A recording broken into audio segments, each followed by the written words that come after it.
Good afternoon. I'm Lucas Panzica from the 104.5 The Zone Studios. The Titans play tonight in Miami on Monday Night Football. Jeffrey Simmons is doubtful to play with an elbow injury. Cornerback L'Jarius Sneed is questionable after he was limited at practice Saturday with a groin, and Amani Hooker questionable with a face injury. The Dolphins will start Tyler Huntley at quarterback with Tua Tagovailoa still on injured reserve with a concussion. Running back Raheem Mostert reportedly is not expected to play. Tackle Teron Armstead and cornerback Kendall Fuller are out tonight as well. The Lee Company countdown to kickoff starts at 4 p.m. with the 3HL crew. Titans countdown begins at 5, and kickoff with Mike Keith, Coach Mack, and the rest of the Titans radio crew is at 6:30. For all your foundation repairs and waterproofing needs, visit USSTN.com. Breaking news at once on your home for the Titans and Vols. This is 104.5 The Zone.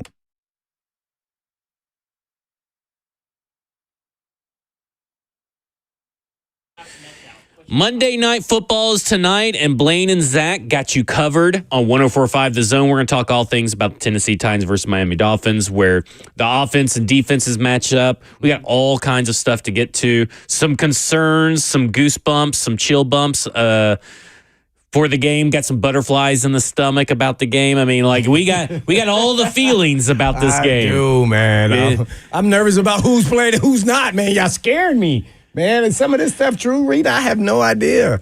Well, if we get any kind of injury reports or anything like that, who's active, who's not, by the time during the show, we'll keep you updated with that as well. We're powered by all Four Seasons Garage Doors, and of course, 615-737-1045 is how you get in touch with us. And then, of course, the Zone TV, F&M Bank Chat, Twitch, Twitter, YouTube, Facebook Live. But Blaine, let's get one thing out of the way, because I could spend almost a whole episode probably talking about that Alabama versus Georgia game. Oh, man, that was one for the ages. Man. That was one of the times that it lived up to the hype. You didn't think so. I mean, like, I'm getting text messages. I'm sending text messages, talking some crap to a couple of my Georgia fans and all this kind of stuff. And we're, going back and forth. And at halftime, you're thinking, okay, well, this isn't even going to be a game.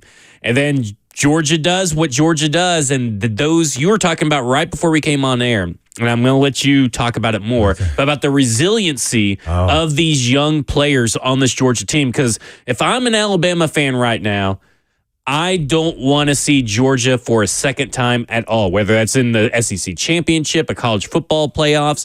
I don't want to see Georgia. No one should want to see Georgia right now. Yeah, no doubt about it. I mean, it was an incredible game. The whole time I'm watching it, all I'm thinking about is Tennessee in the class with these two teams, and let alone Texas, right? So that's what you're looking at. At least that's how I'm looking at it. And I really believe that. But then when I saw how Georgia came back from, 28-0 or whatever it was, I was just like, I thought the game was over. Really, I really did. Bama was just dominating like that in every phase. They were well coached. They had great schemes. They were out coaching them as well.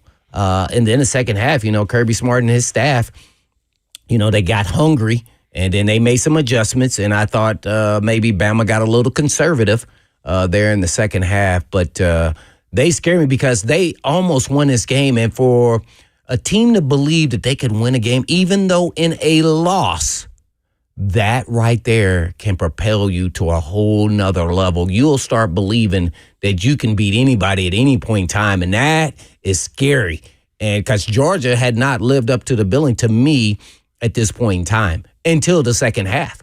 And then you did it against Bama in Bama, down by that much. So that I'm interested to see how they respond this next year. I don't even know who they play, but they made me a believer. And I still believe that Tennessee is in their class. So, granted, they play Georgia in Georgia.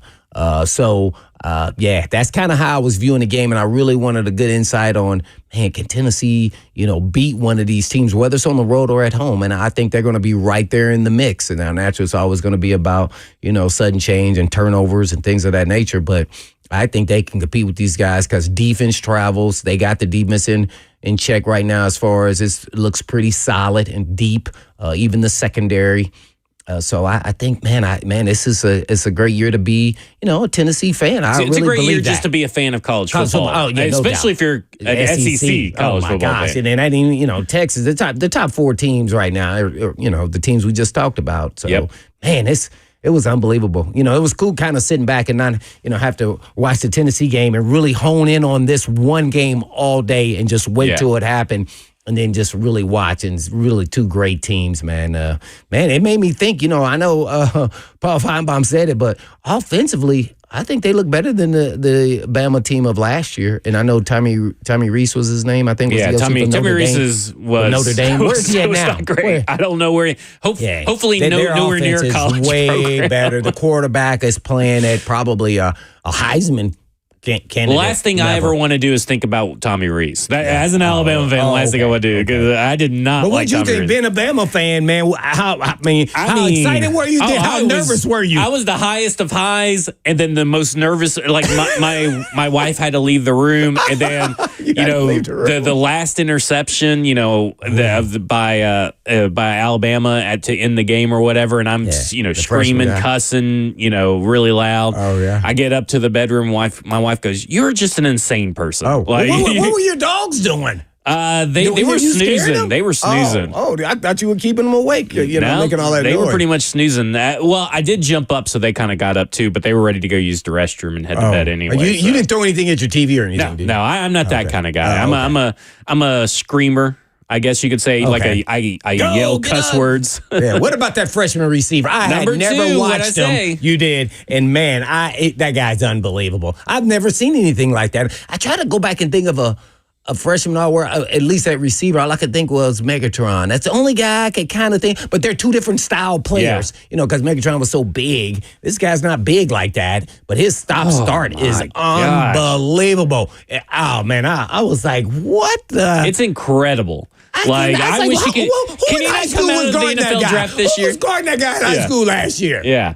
Well, I mean, that's the thing. Mr. Football, two times in a row. I mean, he's something. Oh, wow, man. I told you that, this is like the coming out game for him, pretty much. I mean, and he was a lot of the draft. Early. Yeah, a lot of the draft people know of Ryan Williams, and a lot of people that follow all the SEC teams. But for the people that were just tuning in to watch a good football game, got a dose of what Ryan Williams could.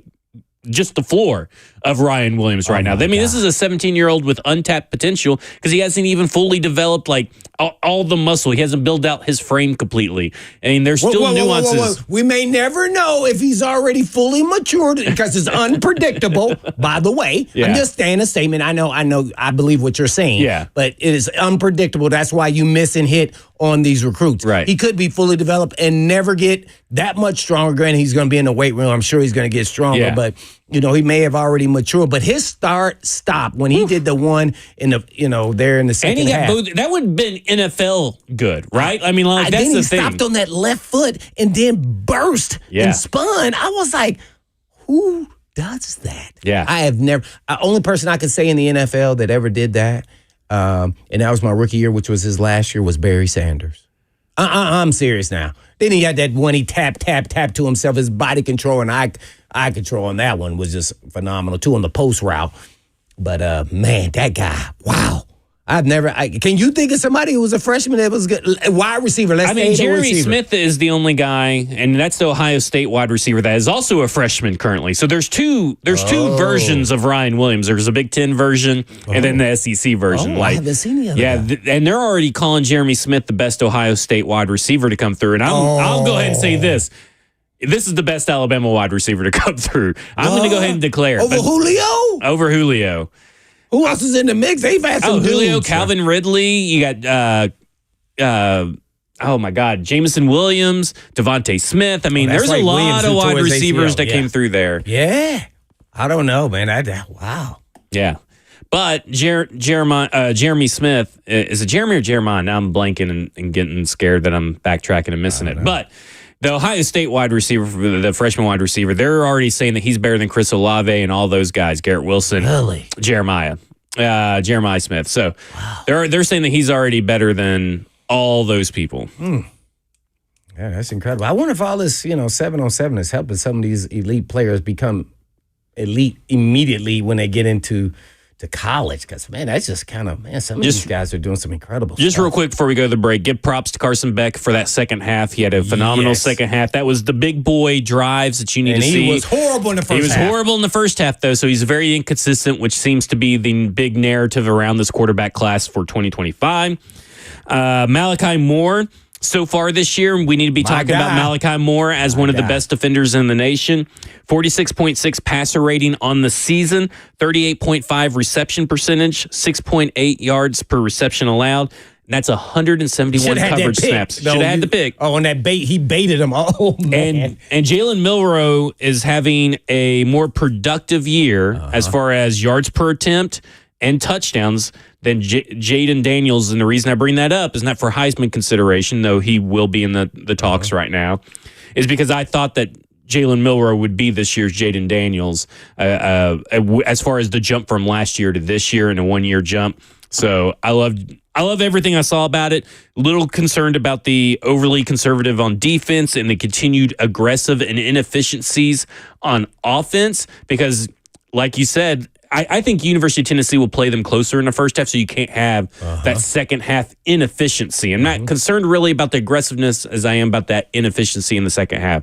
So we got to make sure, if I'm an Alabama fan, I'm a little concerned about how the second half collapse went down, but it is also something to learn from. When we come back, we'll talk Tennessee Titans versus Miami Dolphins. We'll go to Bobby on the phone line. I'm Zach. He's Blaine. This is Blaine and Zach at 104.5 The Zone.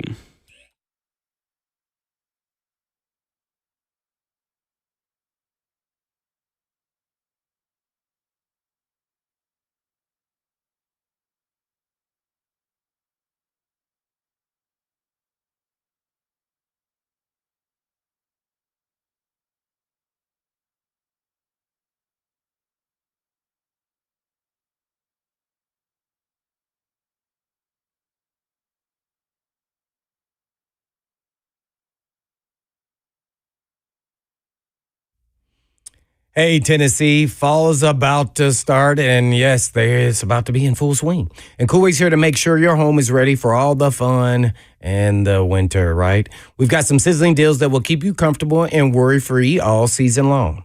Ensure your family stays hydrated and healthy with free water quality testing, because nothing beats a refreshing drink of pure water on a fall summer day. And Cool Way also offers a $149 main sewer line camera inspection. And right now, they also offer 15% off whole home dehumidifiers, as well as $500 off whole home generators. So let Cool Ray take care of your home so you can focus on making family memories. So call us today at 615-709-8699. That's 709-8699 to get some of these scorching hot deals. And Cool Ray, your trusted partner for a cool and comfortable Tennessee fall. So all you have to do is visit coolray.com. Cool Ray, keeping Tennessee cool, plumbing right, and lights bright.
I love living in Middle Tennessee. We've got great restaurants, entertainment, sports, and one of the nation's top Ford dealers right here in our backyard. Two Rivers Ford. Remember that name. Two Rivers has been a staple in our community since 1983. They're locally owned. They have a non-commissioned sales team, and they sell below MSRP. They've been doing business with integrity for decades. Two Rivers Ford, the South's most trusted Ford dealer.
Blaine and Zach here on this Monday Night Football preview show, Titans versus Dolphins, and we're going to go straight to the phones. But if you want to call, 615-737-1045. We're going to go to Bobby in Smyrna who wants to talk to the Guardian Caps and the Tennessee Titans. Bobby, you're on with Blaine and Zach. Thank you for taking my call. I'm just wondering why more of the quarterbacks and D-backs and receivers don't wear that Guardian cap for concussions, because I've seen several quarterbacks yesterday, their back of their head was bouncing off of that turf.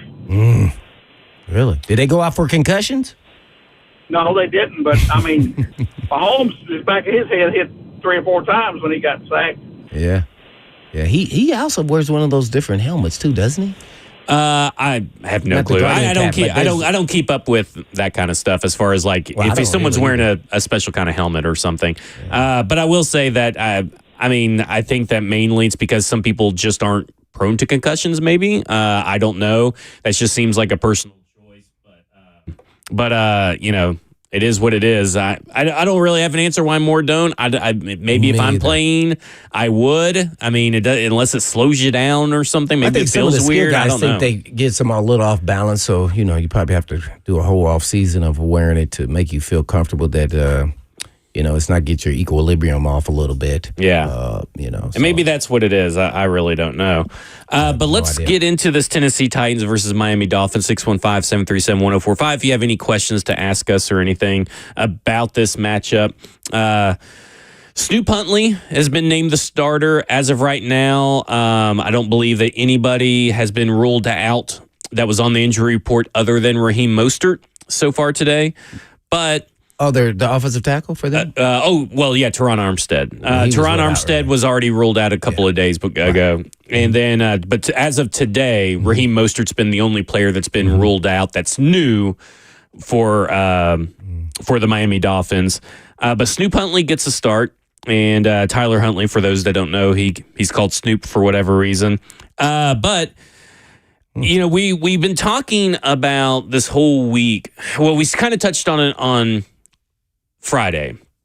This Tennessee Titans defense is really struggling with being able to generate pressure on blitzes, which is not a good thing. Usually, blitzes should lead to more pressures and sacks, but really for the Tennessee Titans, it's actually leading to less pressures and sacks for this team.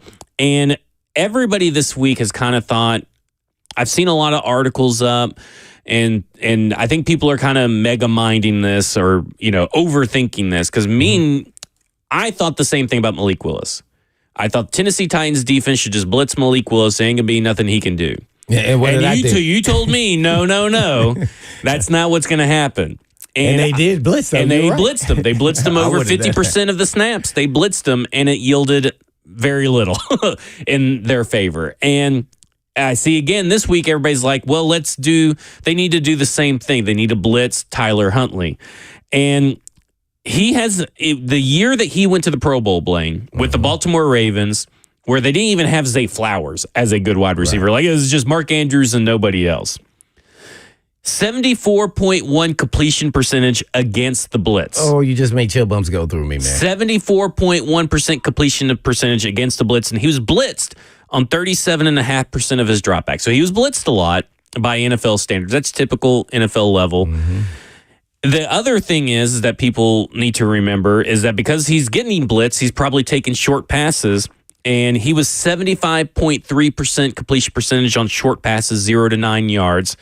And 54.6% of his dropbacks were short passes, and he was getting the ball out 2.36 seconds. And if the Tennessee Titans possibly do not have Jeff Simmons, I get worried that they're going to try to do the same game plan against Malik and get burnt like they did against Malik. First of all, Jeff Simmons is doubtful? Doubtful. I wonder if is he going to still be talking from the sideline, you think? Oh, I'm sure. I mean, if he traveled with the team, I would assume, because, you know, I guess they're going to test it at game time. I'm sure he'll be on the sideline gabbing away, if you will. Dang. Do you think he's just not playing because it'll be a short week for the next game? No, they're on bye. Oh, that's right. Dang. Why is it? Oh, man. Hey, man. Your elbow, you play But hey, him and Tavondre Sweat are going to game wreck Aaron Brewer, like he said earlier in the week. But I guess he's going to do that from the sidelines, I guess. I don't know. Well, you know. Also, we'll see. Maybe he will end up playing. You know, it's put anything past Big Jeff. It's doubtful. Yeah, but doesn't mean that it's not a no. It's not a yes either, but it's unlikely, I guess, is how you're supposed to view doubtful that he is playing. Yeah. But no, I don't know. In the scheme of the Dolphins, thinking of scheme and systems that the Titans will run defensively, it's going to be really interesting. They have to pick their poison. Here's why I think he's blitzing. Let's say this first and foremost. I think they're blitzing more than I would. I'm not in the meeting rooms, but because they can't create any pressure with their front four.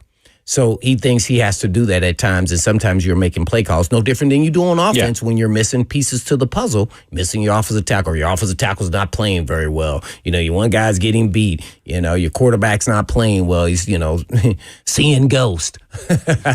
So, it sometimes make callers, play callers, do things out of the norm. And so hopefully they're looking at some of these numbers just like we are listening and learning it too, and maybe lean into it a little bit more and see how he performs if you kind of deceive and bring some deception to some of these blitzes, really, and they lock into their protection schemes, and then you bring it from another area, or you roll coverages, you show blitz and don't blitz.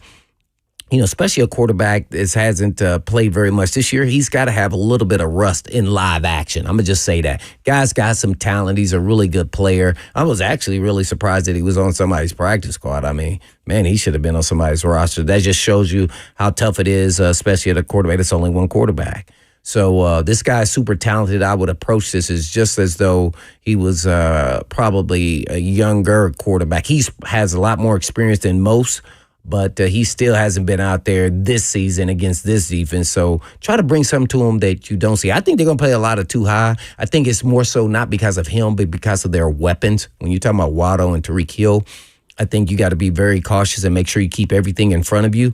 And drive down and then make them get impatient and get after him. I would take a little bit of some of the things that Vrabel and crew did last year, was very effective in this against this offense. Which they only blitzed 3 times out of 41 dropbacks. Yeah, and then next week, Baltimore, the next loss, I guess I should say, the next loss was Baltimore, where Denard Wilson is from. They blitzed 3 times on 44 dropbacks. Which he wasn't the play caller. Which then this kind of goes back to how much is he really implementing the Baltimore stuff, which is something that we kind of touched on a few times on Football and Other F Words, is that when he talks about Todd Bowles, he talks about Greg Williams. He doesn't really say much about Mike McDonald. And it seemed like last week felt like I guess you would say a blitz happy game, which kind of felt like a Greg Williams, Todd Bowles game. And I would like to see, to me, I would just like a little bit more balance, because I think that Harold Landry doesn't get home quick, but he can get home, if that makes sense. So if you can do what you're saying, keep everything in front of you, have Tyler Huntley have to go through his progressions and read the defense and go pre-snap one look, post-snap the other, and add some confusion, you're going to be able to get home, because the Tennessee Titans actually sack at a higher rate on 4-man rushes. They do an 8.7 sack rate on 4-man rushes. So that's 10th highest in the NFL as far as how many sacks they get on 4-man rushes. That drops on blitzes, which you don't want to see, 4.5% to 24th in the league. That's weird. It's weird. It is such a weird dynamic how this blitz is just not working. And I think it's mainly because Aaron Rodgers got the ball out quick. Malik Willis got the ball out quick. And if you have one more person sending on rush and they have an easy out, because obviously Malik Willis had some good play calling. Aaron Rodgers is just a pro. When they got those easy outs, they're able to get the ball out quick and just let their playmakers get yards. And that's what Will Levis also has to learn how to do is, get the ball out quick, let your guys get some yardage. And that's what they're doing. Like Aaron Rodgers, the week that he played the Tennessee Titans, had one of the fastest times to throw. Right. Malik Willis had I think he was second fastest when they played last week. So any analytics telling us what down and distances that they are doing a lot of these blitzes on? I don't know if I'll be able to find it during the break. That's how you start breaking it down. Yeah. Then maybe they are becoming a little more predictable. Even if it's different type of blitzes, they know it's blitzing because, that's kind of weird that all these quarterbacks getting rid of the ball quick, almost like they know that the Titans like to blitz on this. Yeah. This down or distance. And it extends not just to sacks, right? So when they blitz, because I'm about to tweet this out. When they blitz, 22.7% pressure rate, 29th in the league. When they go 4 or less, it ain't much better. 24.6% pressure rate, 26th best in the league. They're just not generating pressure. And this is an issue that we knew was going to happen because they don't have an A-plus pass rusher. And now they may be down with Jeffrey Simmons, and I'm a little worried there could be a little panic, just a little bit, that, hey, we don't have Jeff Simmons. We're going to have to send some exotic blitzes. I'm fine with sending blitzes. I don't want people to think I'm anti-blitz. But we got to do it in more balance than what they showed last week. Because everything tells you that this Miami Dolphins team is going to be pretty prepared for the blitz. Well, you can still blitz and play some zone behind it. And hopefully Huntley doesn't understand, where the holes are in those blitzes when you're doing some zone-type blitzes. Because I still would want to play zone behind because of the big playability that they have. Right. Now, I'm interested to see more so also if Snead is going to match up with Tyreek Hill. Because they move him around a lot. Sometimes he's even in the backfield. He's in the slot. How do you go about that? And then, with the McCrary and Brownlee, and then you're talking about Snead, who I think was on the injury report there. I don't know if it was a hamstring or something later in the week. I think he's going to be fine, but you just never know what their approach will be because of him, maybe because he didn't practice a lot, Snead. Is he just going to play his side? in this game because of a little bit of practice here because of a hammy. So there's a lot of factors going into this defense, into this game. And to me, they're missing their running back, quarterback, and they're missing their left tackle, and which are all vital positions. I mean, we all know this. So to me, the advantage should be in the Titans' favor, at least defensively, even though they have these weapons. They still got to have a trigger man to pull the trigger. Yeah. And can Huntley look like Malik Willis or Tua, or will he look more like Caleb Williams? Right. And that's where I'm trying to get them to be, because I think confusion to get the quarterback to hold on to the ball when you're a young quarterback is better off than throwing pressure at him where he just knows to identify this is man-to-man. I can just swing it out here and hope for the best for one of my receivers to make a big-time play. Well, it's going to be interesting because we also know that Cheeto is out. He went on the IR, so he's out for the next 4 games. Yeah.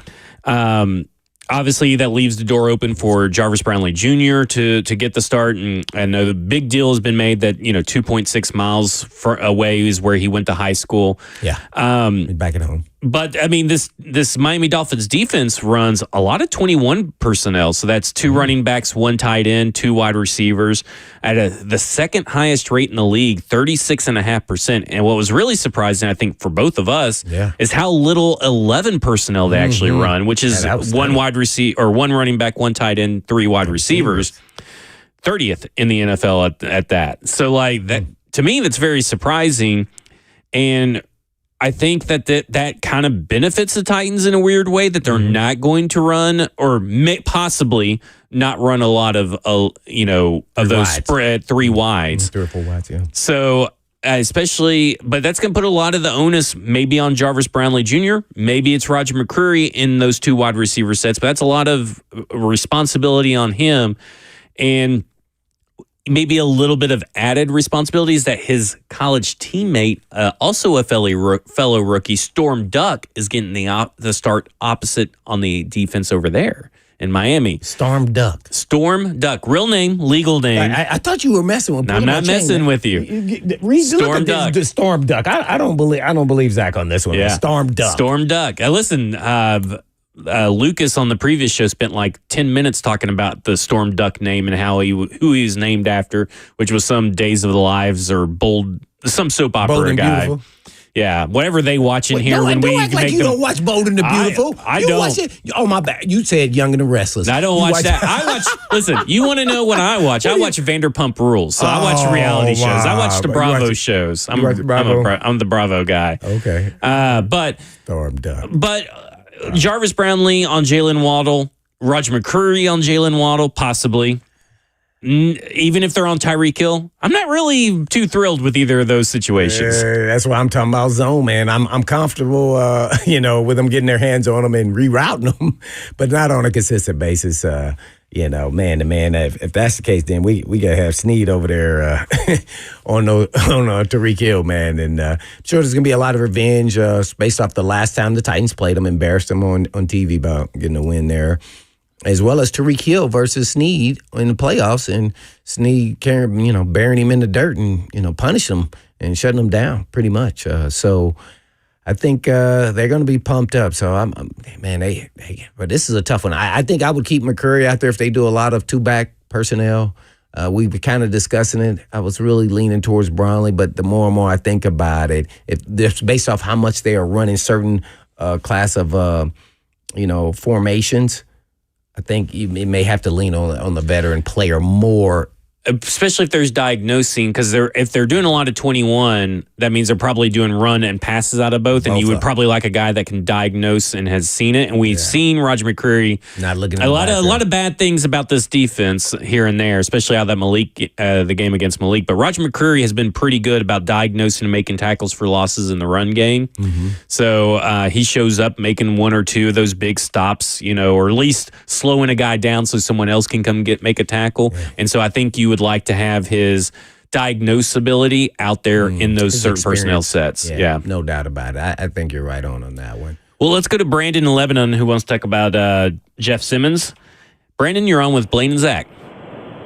Hey, what's going on? I haven't talked to you guys in a while. I haven't talked to you at all, Zach, so welcome to the station. Thank you.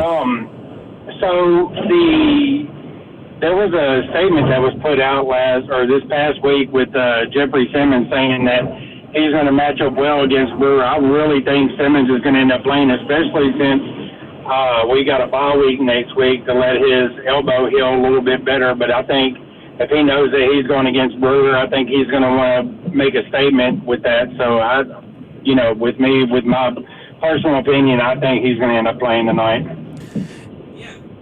Yeah. See what you guys think. Thanks.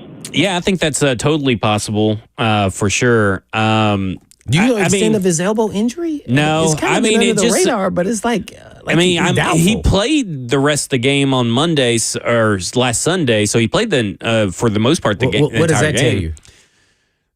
They played through injury. I mean, I guess maybe you or got possibly. a lot of adrenaline rush going on there. So sometimes after a game, and literally probably, I don't know, it could be even at that nighttime. If you play a daytime game, you don't even know you're injured until the adrenaline rush goes away, and then all of a sudden, I mean, this happened to me. Then my ankle just swelled up for nothing, and I'm just like, I can't even walk. What happened? What play? I don't remember anything that would trigger this to happen. So sometimes that does happen. So I'm not, especially a guy who's locking out, and they do a lot of different, exercises for those linemen who are always locking out offensive and defensive linemen. That's why they wear those arm braces. A lot of those guys tear bicep muscles because of that, and triceps and everything else. So I don't know if it happened then, and he just didn't know it till later the next day. But then just to hear that he is doubtful at this point in time, it tells me that he's not playing. As tough as he is, but I'm with you. Like, what kind of injury is it? Mm-hmm. It's with the bye week next, and I know this guy's tough as nails. He's been. What's weird, and we'll talk more about this after the break. But let's end on this: is that what's weird to me is that he was available in the locker room all week and was acting like interviewed. nothing was wrong. Yeah, so it'll be interesting to see what happens. We'll talk more. more in practice. Yeah, I mean he was. I'll have to go back through and see what that. But I mean typically, under the previous regime, those guys aren't really made available in the locker room or anything, but now they kind of are. So is this just a new, the new regime or what? But I guess we'll find out here shortly about Jeff Simmons. But when we come back, we'll talk more about the Tennessee Titans defense and the Miami Dolphins offense. I'm Zach. He's Blaine. This is Blaine and Zach on 104.5 The Zone.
Blaine and Zach here to finish up hour one of the show, talking about the Tennessee Titans defense versus the Miami Dolphins offense. I'm Zach, he's Blaine, and we're powered by all Four Seasons garage doors. And of course, 615-737-1045. You want to join in on the conversation. And we also got the F&M Bank chat on Zone TV, Twitch, Twitter, YouTube, Facebook Live. A lot of conversations every day, Blaine. On the F&M Bank chat, there is a conversation about Shadur Sanders, and I would just like to reiterate, Deion Sanders is not letting Shadur Sanders come here. There will be fits thrown, situations, I guess palms greased, if you will, to try to get Shadur Sanders in an Eli Manning situation and all that kind of stuff. So I think Shadur Sanders is a great quarterback prospect. We'll see how good he is once all the games are played and all that kind of stuff.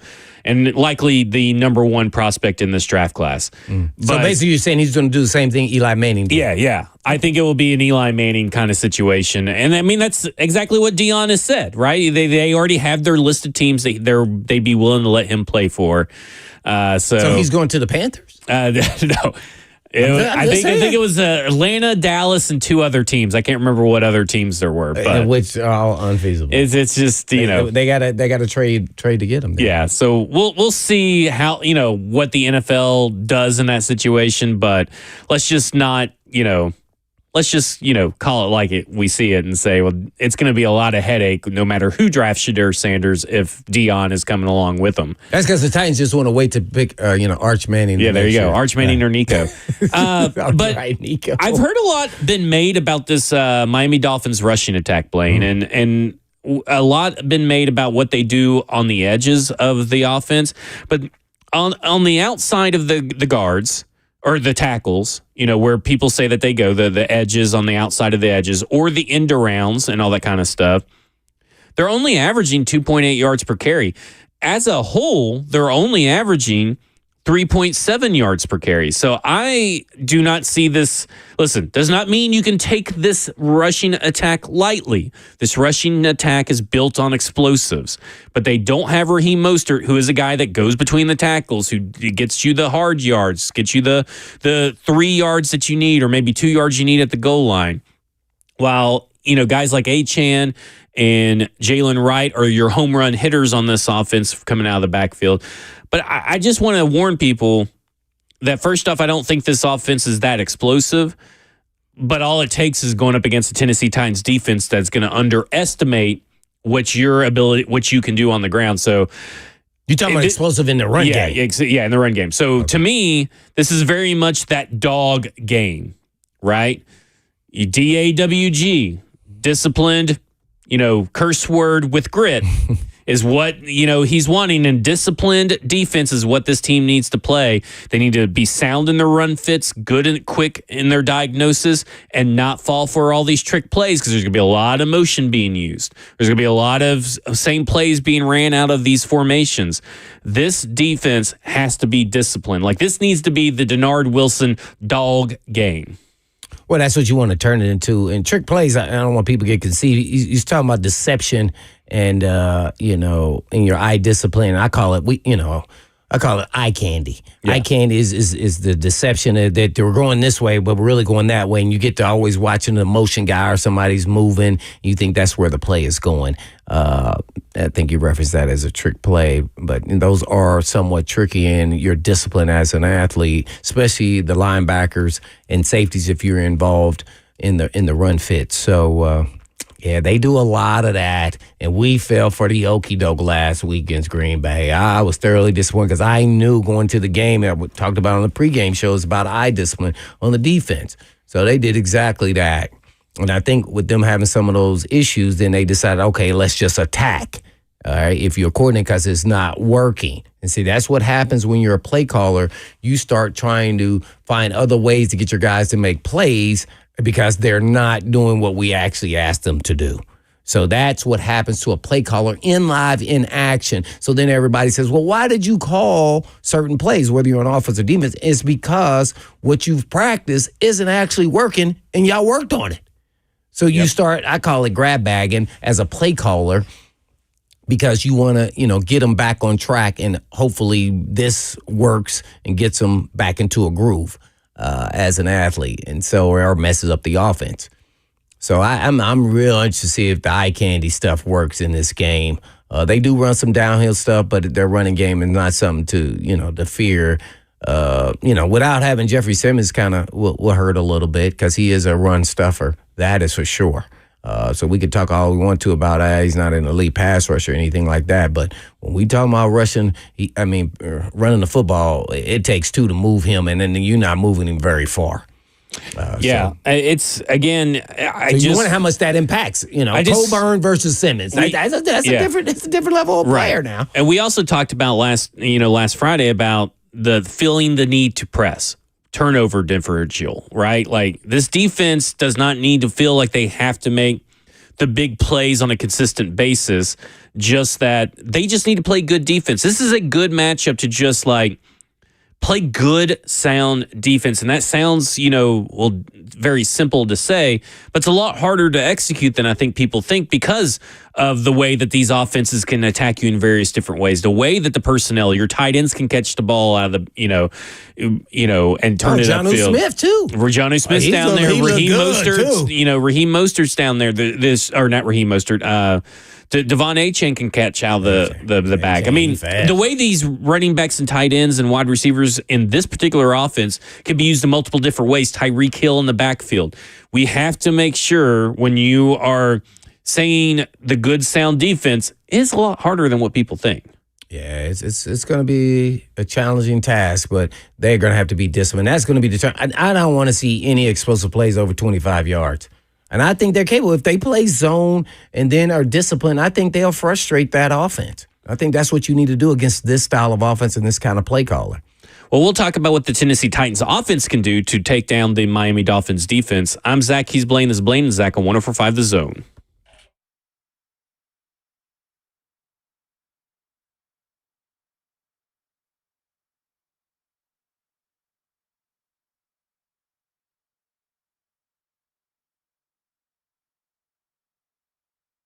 Cap off the NFL Week 4 slate with a chance for a big W on FanDuel, America's #1 sportsbook. You'll get started with $200 in bonus bets guaranteed when you place your first $5 bet on tonight's game.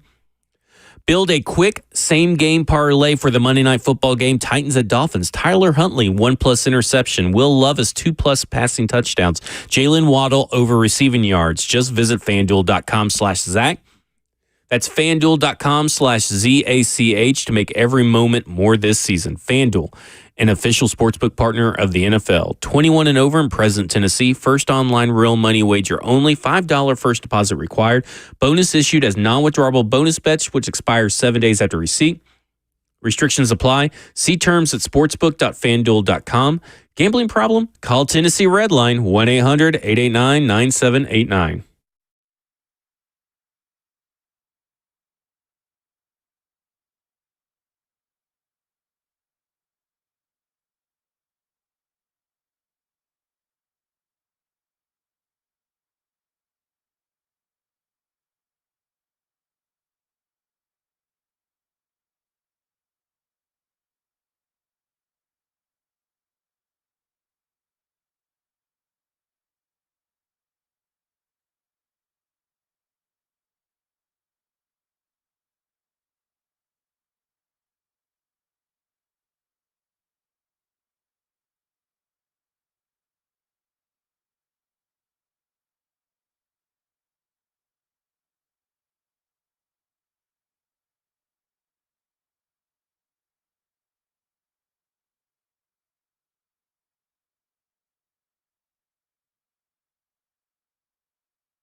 Hour number 2 here on Blaine and Zach on 104.5 The Zone, powered by all Four Seasons Garage Doors. 615-737-1045 if you have questions about tonight's game. Tennessee Titans at Miami Dolphins. And, of course, the Zone TV F&M Bank chat, Twitch, Twitter, YouTube, Facebook Live. Jim Wyatt reports that the Titans are elevating both defensive lineman Abdullah Anderson and cornerback Trey Avery for tonight's game versus the Dolphins. Nobody's been inactive yet. This is an elevation about we'll have actives and inactives, and just because you're elevated from the practice squad doesn't mean you're technically going to be active for tonight's game. So we'll see where that is. And right now, Big Jeff, doubtful, missed all week in practice, but was still available in the locker room. No real mention of the injury or concerns about not being able to play, and he talked some smack towards Aaron Brewer, so we'll keep you updated if anything else becomes available. We knew Trey Avery was probably going to be an elevation with Cheeto's injury. They'll need some cornerback depth there as well. But let's shift focus to the offense, Blaine. And big night for Will Levis. And I guess the first thing is that how much of last year's game can carry over to this year? Because, I mean, obviously so much new talent on this team, a new head coach, a new offensive coordinator. But from Will Levis's perspective, obviously reps are valuable. That experience is valuable. So how much can that actually translate into this year for Will Levis? You're talking about just this particular game? Yeah, for this game. For that six, how much of that Miami game last year can actually transfer over to this game? Oh, absolutely nothing. Yeah, that's what I thought. Yeah, nothing. I mean, it's a new coordinator, and he's in a new offense. Now, what can help him is when he gets into the stadium, he'll remember those fond memories. And also, he had a snafu there, too. He threw a big touchdown, wasn't it, in this game? Yeah. With that offensive lineman or defensive lineman ran him over. I'm like, don't tackle him. Leave him alone in the goal line. When they speak of boneheaded plays, people leave out that one from last year. Because he won. Uh-huh. So they're going to be some memory. Fond memories there and having success. And sometimes that does play into an athlete's brain on, you've had some success there. So that's about it. Other than that, but this is a whole new year, new season, and everything else with the new coaching staff. So that really doesn't play a part in this at all. So he's going to have to perform just because the pressure is on that they are 0-3. He is the quarterback of the team, and naturally he has not played up to snuff. So lies all the thought process and the pressure into this game. And it's on national TV, so he wants to make a good showing, and hopefully they play well enough where they win. It really comes down to that. To me, I think they should keep it very simple. I don't know what defensive style that the Dolphins really run. Who's the new coordinator? He's a former old guy. But I just think they should make it simple for him on offense where he is somewhat of a one-read guy, and then he lets it fly. And then we'll see his numbers go down as far as, him getting rid of the ball sooner. I think that will happen. I give him 1 to 2 options. That's it. Initial not open, go here, bang, and just let it be and see what happens in this offense and see if he gets out of his hand and see if he continues to make mistakes that will be costly on an average team. And then that's what can put you below average. So I still believe in him. I think he can get the job done. Now he has to go prove it. And so with the bye coming up after this game, if it doesn't go down this road that looks good, win, lose, or draw, there will be some moving pieces and parts, I would believe, because that's when you have that extra week. Coaches and ownership come down and say, hey, what's the issue? And then let's see if we can fix it via trade or moving people or benching people. That's what happens during the bye week, regardless if it's early or not.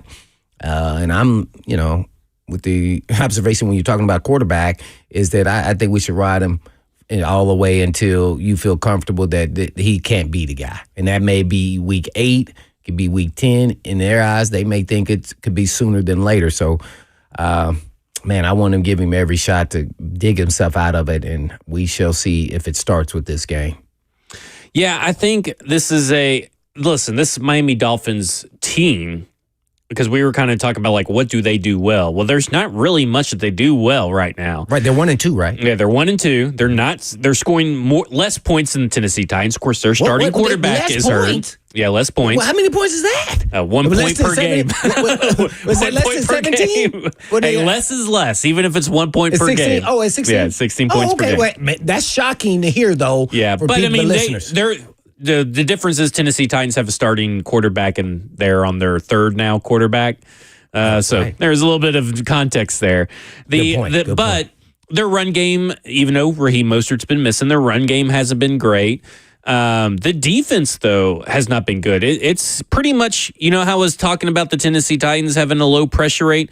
Well, the Miami Dolphins are pretty bad at it, too. They have less sacks than the Tennessee Titans. They have a little bit more higher pressure rate than the Tennessee Titans, but at the same time, this is kind of like the difference between 17 points per game and 16 points per game.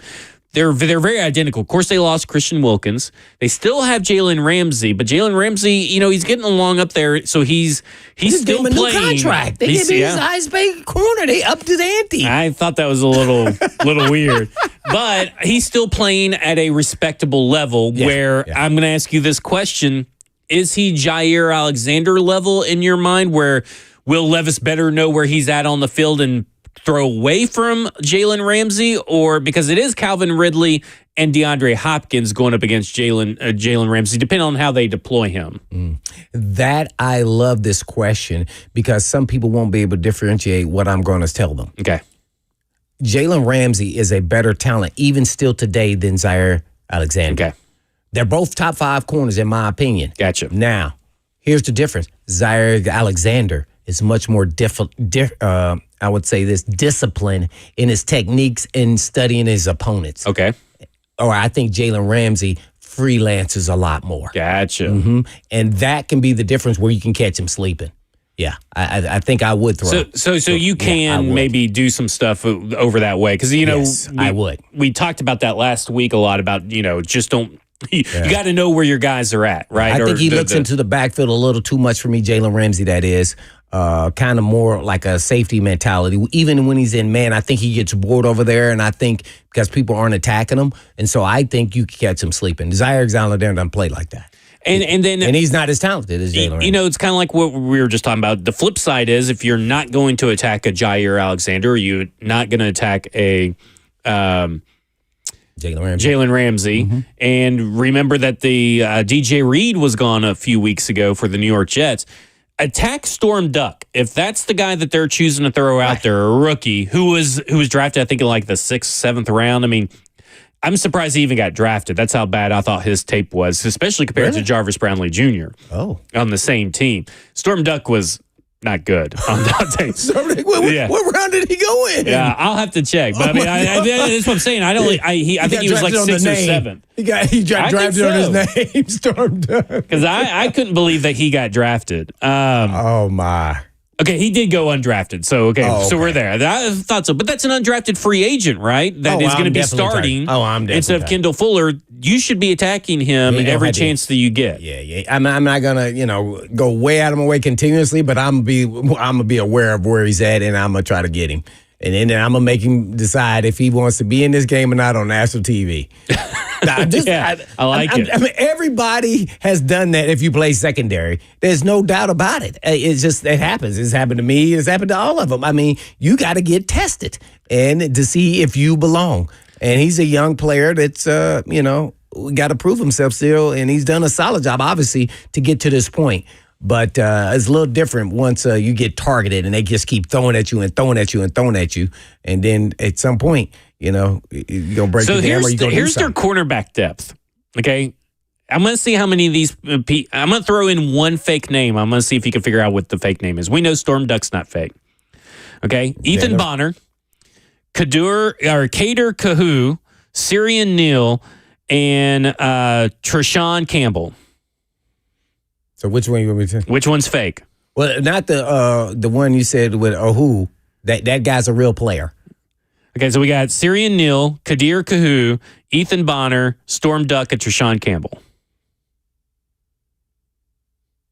They all sound fake, don't they? But they're all real. I mean, I only know the one guy. He was undrafted too, though. Who I remember watching him win the Bengals game last year, and I was like, "Dang, this guy looked really good." And he was undrafted. He's only like a 5'9", 5'10" guy. Yeah. He was playing. That's their nickelback, Kadir. Yeah, he's in his. Yeah, so he's in his slot. the fake one is Treshawn Campbell, but Sirian Neal and Ethan Bonner is like. That's your backups to Storm Duck, so that's why they're in a precarious situation. Yeah, they don't. You should be able to pass on this team, no doubt. I mean, they should be begging to sign Xavier Howard to a veteran minimum incentivized contract because he always get hurt. And he's not the same player, but he's better than them. Yeah, I'm sorry, even on a bad day. Yeah. So so they should have done that, but I'm sure he's like, nope, I know what y'all have, and y'all got to pay me, 10, 15. Right. So that does not scare me at all. And if Levis can't get off and D-Hop and Ridley on these dudes, even Tyler Boyd at this point. Yeah, Chig, you should be seeing big games from everybody. Maybe not like 5 through 100-yard games, but you should be seeing everybody contribute and this passing offense move down the field efficiently. And we'll talk more about being efficient and what that means when the Tennessee Titans face off against the Miami Dolphins. We'll also go to your phones, 615-737-1045. I'm Zach. He's Blaine. This is Blaine and Zach on 1045 The Zone.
Blaine and Zach, Monday Night Football preview show, powered by All Four Seasons Garage Door, 615-737-1045. And, of course, the F&M Bank chat on Zone TV, Twitch, Twitter, YouTube, Facebook Live.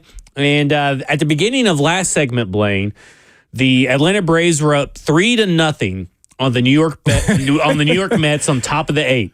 At the end of the break, at the end of the segment, they were 3-2. And then during the commercial, the New York Mets have now tied it up on the top of the 8th with two runners on first, or a runner on first, runner on third. And things have shifted greatly in this game, and it's got Bananas. He is behind the glass over Braves there, fans. and he is he's very pissed off at the decisions being made in this game. Oh my man, it's dang! I thought all they need to do is win one of them, right? It's a doubleheader, right? It's a doubleheader. They can still win the second one and still make the playoffs. But as far as what I know. Okay, so let's go to the phones. Rob in Nashville wants to talk about Derrick Henry, even though we're just Tennessee Titans versus Miami Dolphins. He wants to go back in time and talk Derrick Henry. Rob, you're on with Blaine and Zach. Hey, what's up, Blaine? What's up, guys? First of all, I'm going to say that, enjoy your show. But I'm just going to go off into it. Last night, watching Derrick Henry last night run, clearly showed to me that the Titans made a terrible mistake in letting him go. The reason why I say that is, and the announcer kept talking about it, broadcaster, how effective things were when Derrick Henry was running the ball. It allowed it allowed Lamar to be able to open up his passing game and to run the ball. Now, without that running game, the quarterback don't have a chance to be able to be effective. And also, the line. Let's address the line for the Titans. I'm going to go back. The line for the Titans. If the line doesn't give the give the quarterback time enough to throw the ball, how effective do you think the team gonna be? The line and the running back is really important. And the Titans, to me, they haven't had a chance to be able to throw the ball because the line has been so awful. And I don't know why they didn't address that issue. And if they don't address that issue, to me, they're going to keep on having the same old problems. And then let me go to the other side of it. The defense. The defense is awful. I mean, the Titans can't even hold a lead. If somebody was gambling with the Titans, I mean, all they have to do is let the Titans get up and then bet on the other side. Because the Titans are not going to hold the lead. And that's one thing they've been very consistent of, is getting the lead and not holding. That's all I got. Thank you, guys. All right, thanks, Rob. The Ravens' offensive line was a new-look offensive line last night. They played outstanding. I thought the Buffalo Bills had a terrible game plan. Yeah, they ran a lot of base defense for whatever reason, and just it was a mess by the Bills. Epic failure by Sean McDermott and the Buffalo Bills defense last night. As far as, I don't think Derrick Henry changes anything for an 0-3 football team because it's not really been the run game that's been the issue. It's been the quarterback that's been the issue. Maybe that means they pass less, but let's remember that as much as Will Levis was under pressure last week, he still got the ball off 34 times or 34 pass attempts. So there is plenty of things that need to be improved. They obviously addressed the offensive line, but they didn't address the right tackle issue, right? They got 2 first-round picks there. They spent money on Lloyd Cushenberry. They have a second-round pick in Dylan Radins that they moved to guard because they thought he would be better there. And then they have NPF. And obviously that is the big thing right there. The defense, one bad game. I mean, it was a bad game. We call it like we see it. Terrible game. But overall, I wouldn't say that the defense has been horrible or terrible.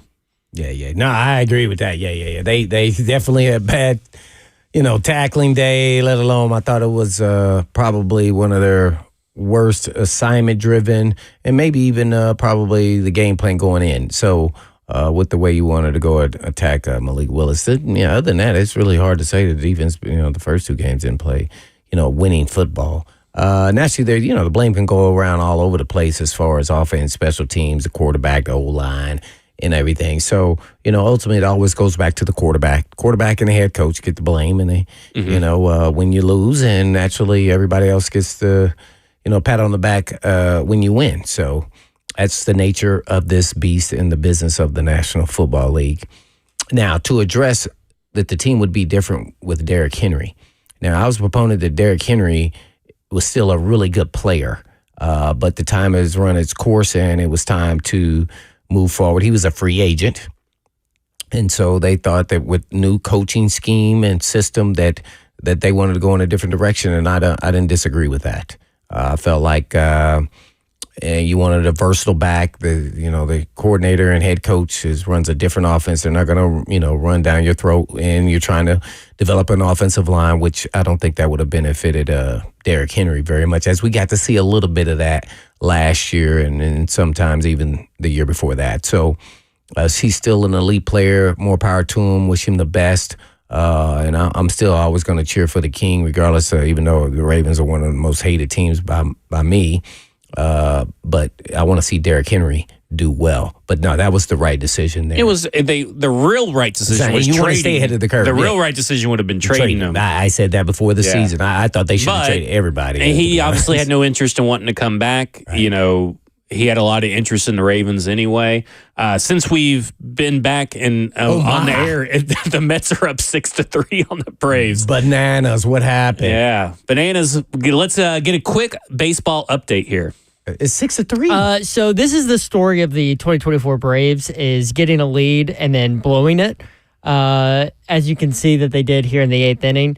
I'm very angry right now. I have no rational or logical thoughts to add on this game other than what the hell. Should they have pulled the pitcher sooner? I mean, what? So their starter went 8 innings. Typically, that's when you pull them. I don't know. For me, you probably not as must-win game. This is horrible radio. What are you doing? Yeah. Blaine, You're frustrated. I'm so frustrated. The fandom of bananas is crazy right here, man. Well, I mean, the win probability at one point was like 56 and 44% for 56 for Atlanta when we started, and like 44% for the Mets. When we started this segment right here at 2:20 p.m., 8 minutes ago. And now it's 8% win probability for the Braves, 92% for the Mets. I mean, this is kind of wild. This is wild to watch unfold in real time. We're going to go to John in Clarksville and wants to talk about the Tennessee Titans offense. John, you're on with Blaine and Zach. Hey, how's it going? Going good.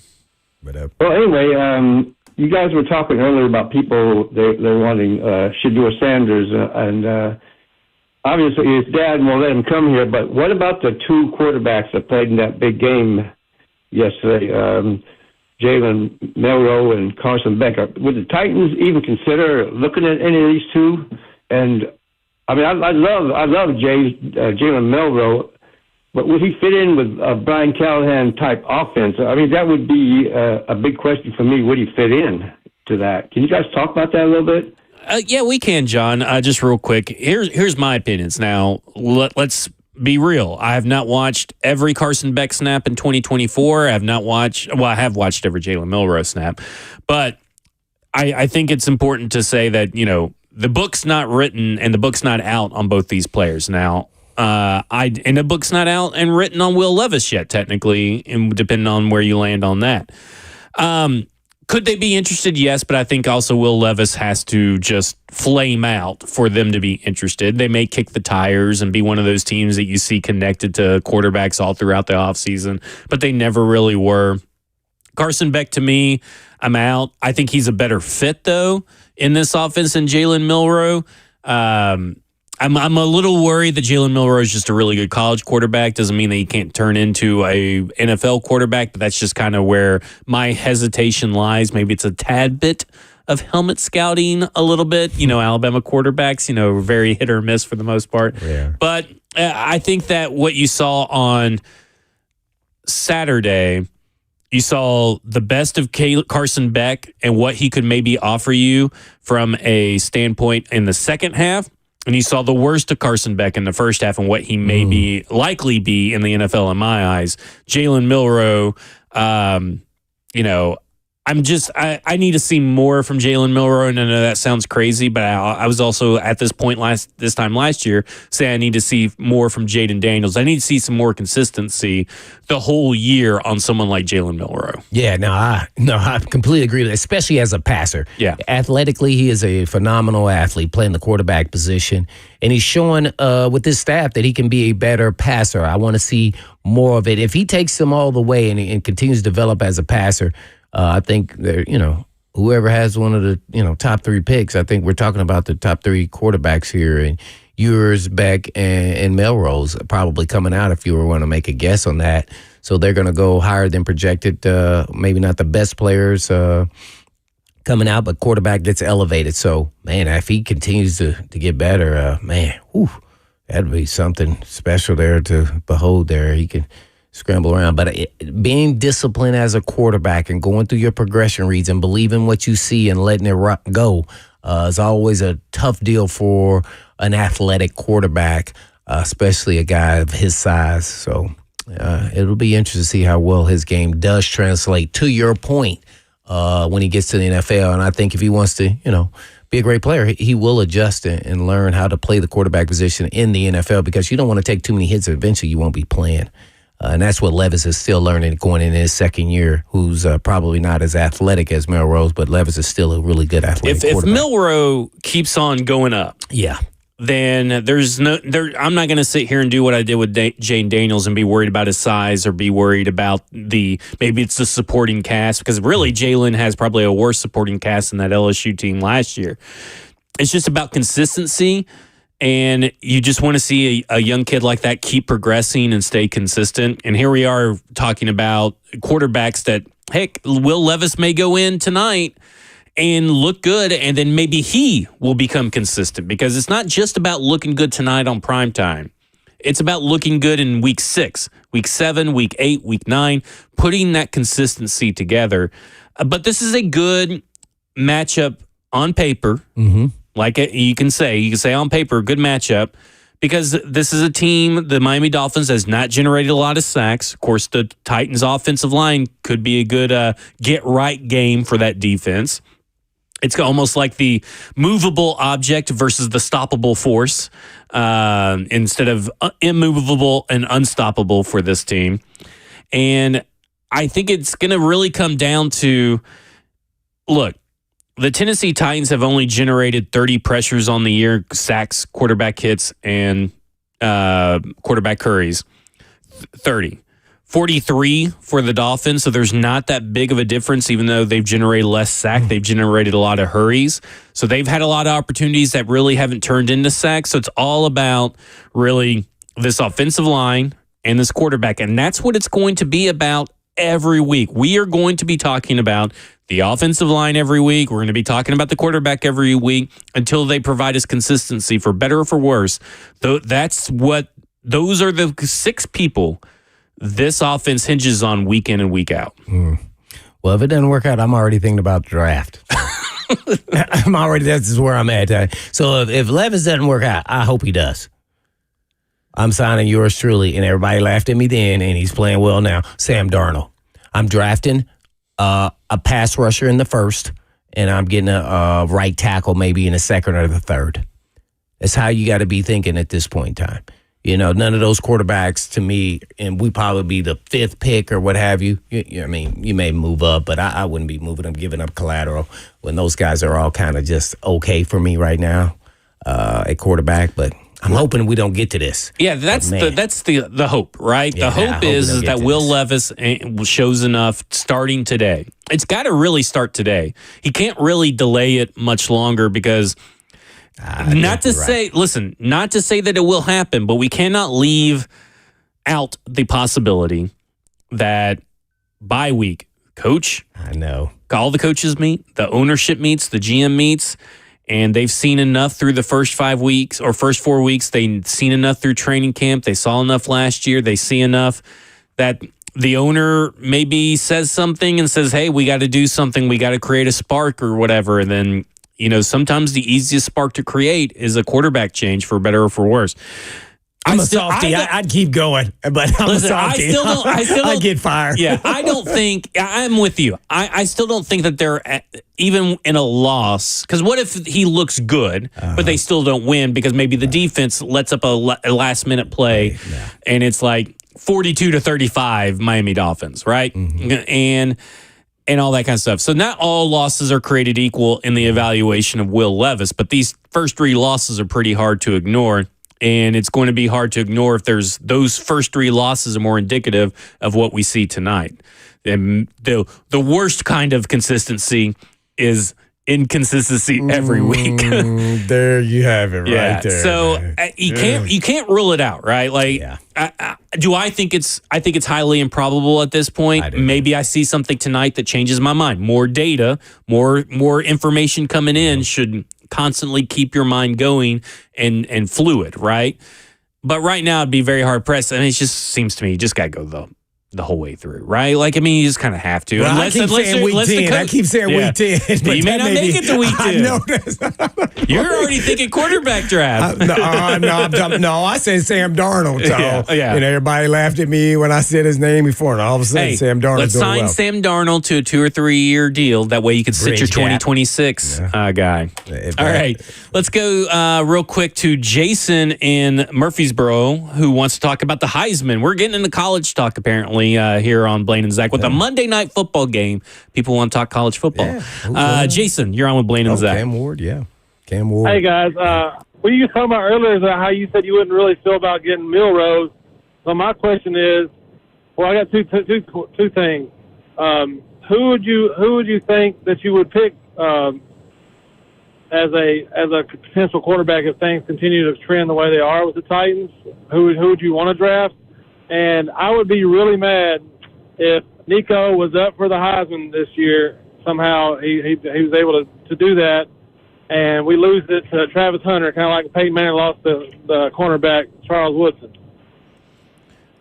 Gotcha. I get what he's saying. It took me a little bit there to get there, but he's saying he would be mad if Nico got the invite up to the New York and it ended up being Travis Hunter, which, I mean, you're going to have a Heisman favorite next year and maybe a Heisman favorite another year. Who knows? I mean, like, he's going to be a Heisman favorite regardless. I mean, if Nico's going to be in the conversation if Tennessee keeps on winning, whether he deserves to win or not depends on what he does in those games. In those big games, yeah. Right.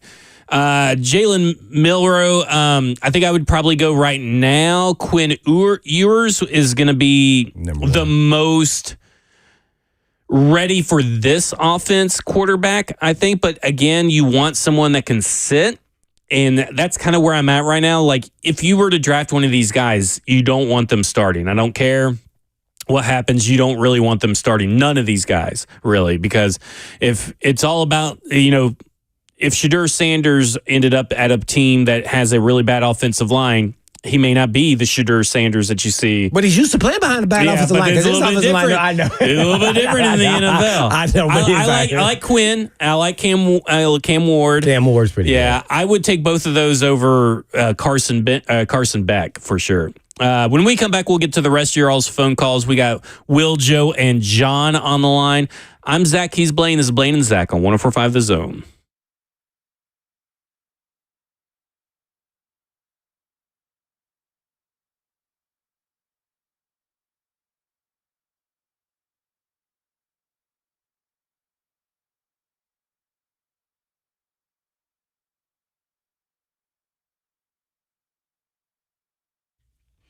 For many of you who have lived here a long time, you already know Eurofix has been in Middle Tennessee area for European car repair needs now for 24 years. And we've all gotten to watch them grow. And I don't know about you, but I love watching a hometown business take off. Well, we are now proud to announce the 5th location in Mount Juliet for Eurofix on Mount Juliet Road, right across the street from Dairy Queen. And Eurofix can serve you in Franklin, Hundred Oaks, Murfreesboro, Belmead, and now Mount Juliet. Pretty cool getting to watch a small-town mechanic starting in the barn of his backyard of a single-wide trailer and now grow to 5 locations repairing thousands of cars each month. And at Eurofix, you get a 3-year nationwide warranty and a free loaner car with every repair appointment. And all you have to do is just give them a call at 844-EUROFIX. That's right, 844-EUROFIX, or you can just visit them online at myEurofix.com. That's myEurofix.com. But I always tell them, Blaine, said,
Last segment here on Blaine and Zach on 104.5 The Zone, powered by All Four Seasons Garage Door. No pregame show with you, Blaine, but 3HL will handle pregame duties starting at 4 p.m. They'll be diving strictly into Tennessee Titans versus Miami, so make sure that you stay tuned for that. And, of course, there will be win or lose or draw. Titans Talkback will be there for you after the Monday Night Football game all the way up to freaking midnight, Blaine. Yeah, featuring Zach Lyons. I may be getting a pillow, and you may just see me sleeping at some point because that's way past my bedtime. Oh, well, yeah. That's why they can't get the old man to do that. Yeah. Oh, man. That's gonna be a rough one for me. We're going to go to Will in Franklin, who wants to talk about the NFL draft. Nobody wants to talk about the Tennessee Titans. Will, you're on with Blaine and Zach. Hey guys, hey. I want to touch on a point that Blaine made earlier. Blaine, you hit the nail on the head with your draft analysis.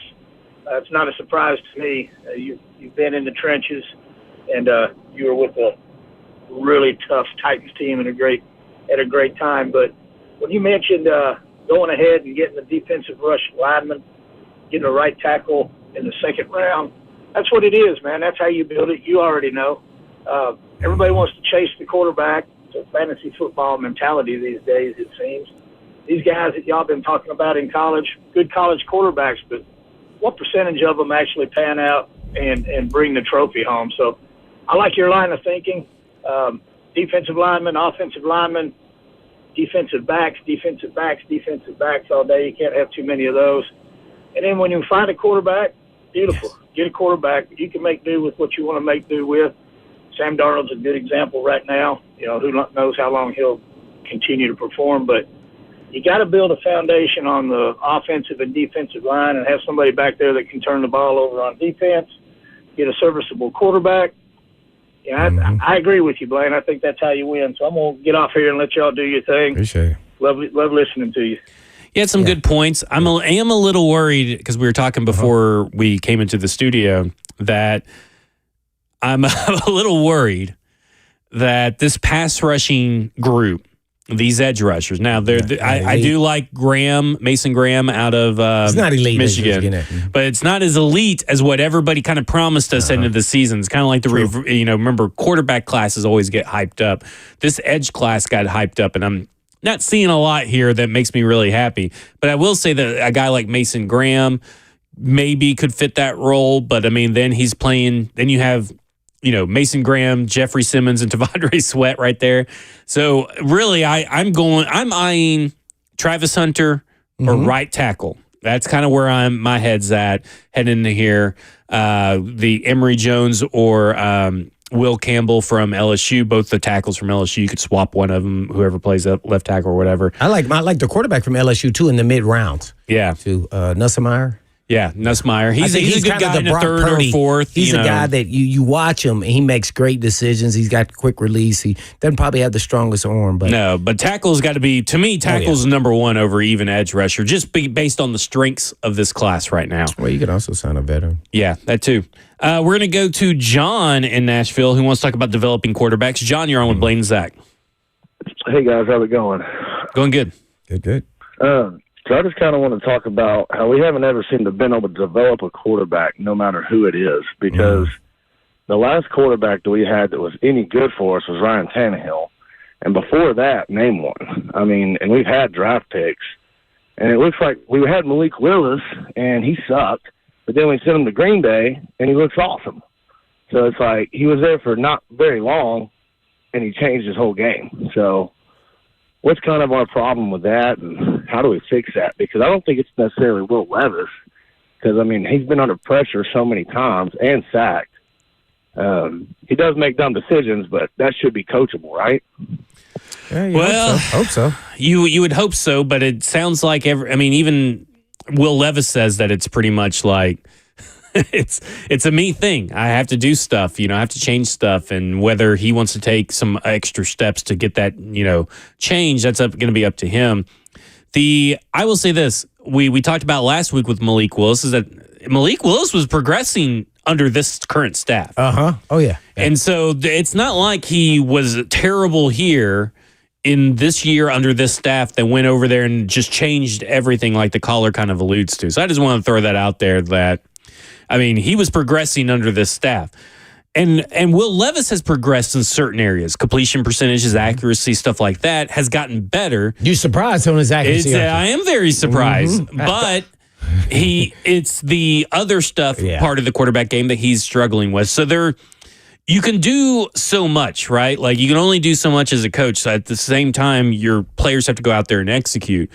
So to me, Malik Willis did progress. We've seen that progression with him under this coaching staff. So it's not that you can't put the Vince Youngs, the Zach Mettenbergers, the Jake Lockers, the Marcuses, all those quarterbacks, you can't put their failings on this coaching staff. You need to look at the quarterbacks that this coaching staff has worked with and if they're progressing.